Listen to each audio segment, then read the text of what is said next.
Now, Norfolk has a long and rich literary tradition. Black Beauty was written here, and various heavyweight authors such as Malcolm Bradbury and Angela Carter have taught at the University of East Anglia and Norwich. But did you know that many of the famous Thomas the Tank Engine books were written in a small village in West Norfolk? Emneth even has a special stained glass window in the church commemorating the character, as Becky discovered when she found a clue there back in May. You might have clue 5 for BBC Radio Norfolk Treasure Quest on one of the stained glass windows, is that right? Absolutely right. Is it over there? No, where is it? Just here? Okay, thank you. I'm just laughing. You're more worried than she is. I think I am. Right, so listen. In the first stained glass window to my right-hand side, in memory of Wilbert, very Awdrys, Vicar of Emneth until 1965. Guess what we've got on the windowsill?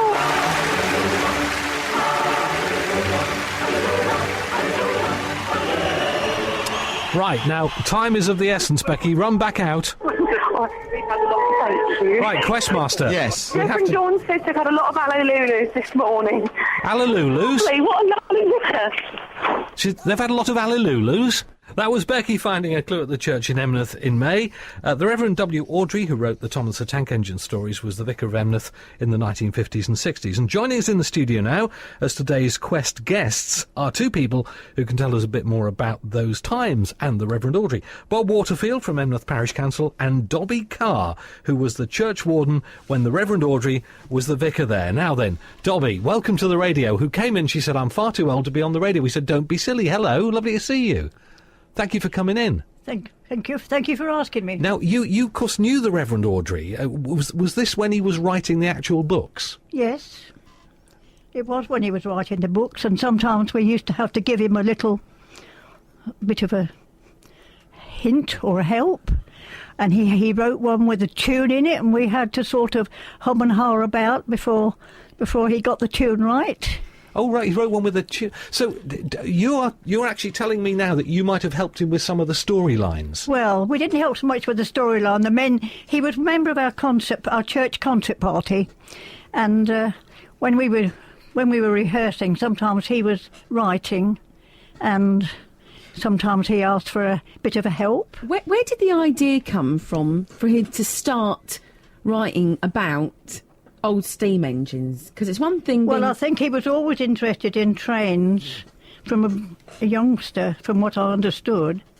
And he had a great connection with them, and he wrote this first story before he came to Enmouth, when Christopher, his eldest child, had measles, I think.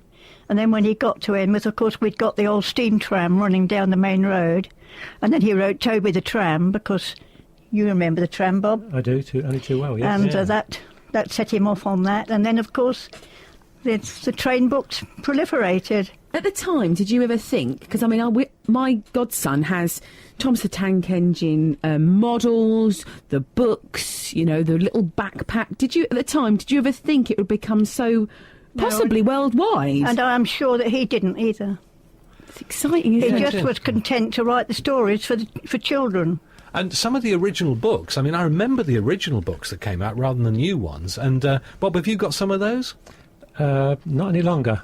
I bet you wished you did have. I wish I did have. My granddaughter has them, certainly, and she's a Thomas the Tank Engine fan. So do many people know about this connection with Emneth and Emneth Church? I mean, is it famous? Do people come on a pilgrimage to see where the Reverend Awdry served the parish? I think they do these days, yes, perhaps. Probably more than they ever did. My first encounter with the Reverend Awdry was when I was an 11-year-old Boy Scout. The Scout troop had only been formed around that time, and he helped out by providing space in the vicarage for the first meetings.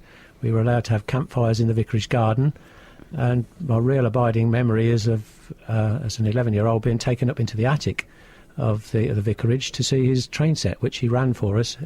It ran over the whole of the top of the house, through the intervening walls. Dobby, tell me a bit more about his train set then. Did you ever get to play with his train set? Oh, I could remember going up to the top floor where it ran the whole length of the old vicarage.